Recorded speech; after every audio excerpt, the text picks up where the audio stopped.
Kaaway. Yun ang ating iibigin. Ha? Sino ba yung ating mga kaaway? Yung ating mga kaaway, yung mga hindi natin kasundo. Ha? Parang yung mga bata, hindi na kita batik. Ha? Ibig sabihin, hindi na sila magkasundo. Ha? Ibig sabihin ay magkasalungat, magkaaway. Ha? So, ang sabi doon, bakit natin kailangan ibigin ang ating mga kaaway? Ano ba ang ating mapapala? Ano ba yung reward natin kapag inibig natin ang ating mga kaaway?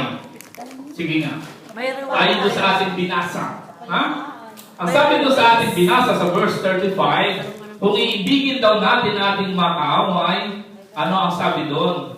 Sa halip, ibigin ninyo yung mga kaaway at gawa ninyo sila ng mabuti.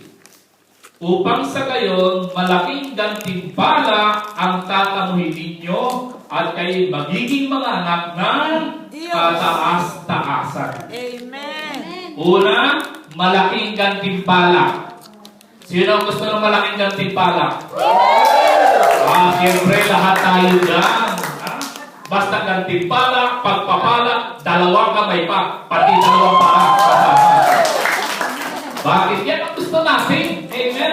Pagpapala na sinasabi doon ay hustong takal, siksik, ligligan, umaapaw. Yan ang tatak ng mga anak ni El Shaddai. Basta hustong takal, siklik, liglig at umaapaw ay hindi mo papalakpakin kusang loob na pumapalakpak. Amen po ba? So, sino kaaway? Bakit? Bakit iibigin? Kasi mayroong gantimpala. Sabihin nyo, gantimpala. Maganda yun. Ibig sabihin nun ay ganting pagpapala. Amen po ba? Amen. Kaya nga sabi nung kung ano yung ginawa mo sa iyong kapwa, na alam mong masama, huwag mong gawin sa iba. Diba? Ano sabi doon? At kung ang gagawa lamang ninyo ng mabuti ay yung mga gumagawa sa inyo ng mabuti, ano pang gantimpala ang inyong hihintayin? Tahimik tayo. Hindi ko natatanong kung kayo may kaaway. Alam ko hindi kayo tataas ng kamay. Amen po ba? Okay. So, sa atin na lamang ay let the Holy Spirit convicts you. Amen. Ang Espiritong Banal ang mangungusap sa iyo. Amen po ba? Amen. So yun, Sino? Bakit? Kasi kapag ginawa natin na ibigin yung kaaway, unang-una may malaking gantimpala. No? And then, ikalawa, tatawagin tayo yung mga anak ng tataas-taasan.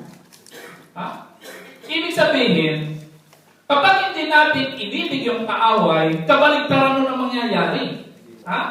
Walang malaking gantimpala at hindi natin tatamuhin na tayo maging anak ng kataas-taasan.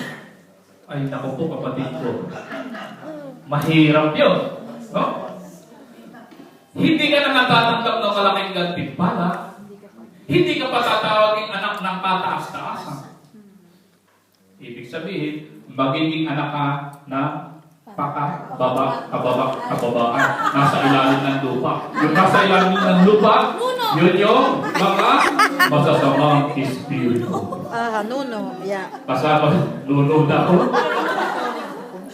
So, ibig sabihin, kung hindi ka magiging anak ng kataas-taasan, walang ibang kundi Yahweh Shaddai, magiging anak ka ng kalaban ng Diyos. Na walang ibang kundi kayo may sabi niyan, So, doon pa lang, ipinakikita na sa atin kung ano ang kahalagahan na ibigin ang kaaway. But, Brother Darcy, hindi ganong kadali. Tatanong nyo, di ba? It takes time. It takes time. Praise God, hallelujah! Uwi na kami naman! Kita nyo, nangungusap na ang Espiritu ng Diyos.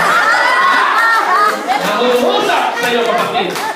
At hindi nagkataon pagkakataon niya na ikaw ay narito at ito ang mensahe na narinig mo sapagkat kung gagawin natin at susunod tayo, kalakip nito ang pagpapala, ang hustong takal, siksik-sikigan, Amen. Amen po ba? Ano ang sabi sa Bible? Isa lang sa atin dito ang magbalik loob sa Diyos. Ha? Libo-libong anghel na ang nagpupuri sa kalangitan. Amen po ba? Kaya napakabuti talaga ng Diyos. Binibigyan tayo ng